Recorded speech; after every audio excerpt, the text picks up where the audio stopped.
Harihi Om Shri Gurubhyo Namaha. These shlokas are recorded by separating the stanza word by word for easy learning. Please share your feedback in the comment. Kindly subscribe and share to others. Om Namo Bhagavate Vasudevaya. Om Namo Narayanaya. Simple meaning of Dashakam 56, Sloka 3. The serpent's hoods were crushed by you and had dropped down. The blood flowing from them turned the waters of Yamuna red. The serpent king became completely exhausted. Then, O Madhava, his wives humbly bowed at your divine feet in surrender. தசகம் 56 ஸ்லோகம் 3 எளிய அர்த்தம். பாம்பின் தலைகள் உன் அழுத்தத்தால் நொறுங்கி விழுந்தன. அவற்றில் இருந்து ஒழுகிய ரத்தம் யமுனையின் நீரை சிவப்பாக்கியது. அந்த நாகராஜன் முழுவதுமாக சோர்ந்து போனான். பின்னர், ஓ மாதவா, அவனது மனைவிகள் தாழ்மையுடன் உன் திவ்ய பாதங்களில் வீழ்ந்து பணிந்தனர்.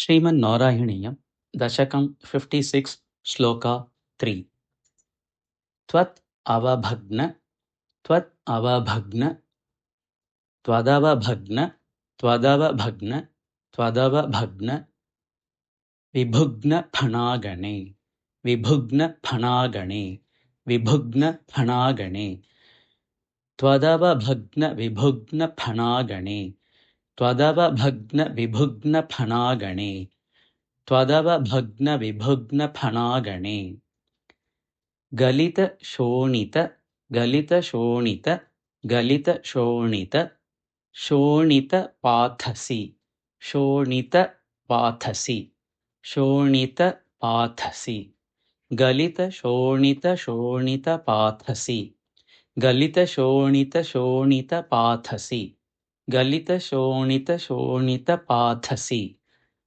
त्वदवभग्नविभुग्नफणागणे गलितशोणितशोणितपाथसि त्वदवभग्नविभुग्नफणागणे गलितशोणितशोणितपाथसि त्वदवभग्नविभुग्नफणागणे गलितशोणितशोणितपाथसि फणिपतौ अवसीदति फणिपतौ अवसीदति फणिपताववसीदति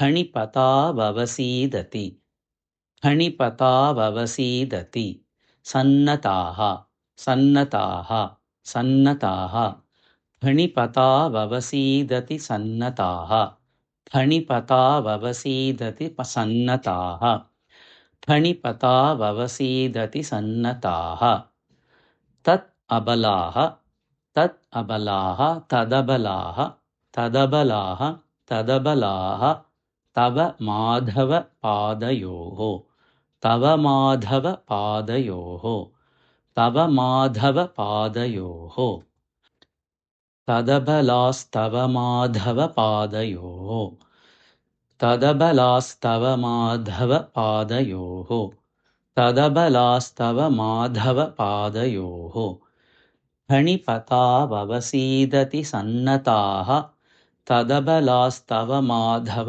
पादयोः फणिपताववसीदति सन्नताः तव बलास्तव माधव पादयोः फणिपताववसीदति सन्नताः तदबलास्तव माधव पादयोः त्वदवभग्नविभुग्नफणागणे गलितशोणितशोणितपाथसि फणिपताववसीदति सन्नताः तदबलास्तव माधव पादयोः त्वदवभग्नविभुग्नफणागणे गलितशोणितशोणितपाथसि फणिपताववसीदति सन्नताः तदबलास्तव माधव पादयोः त्वदवभग्नविभुग्नफणागणे गलितशोणितशोणितपाथसि फणिपताववसीदति सन्नताः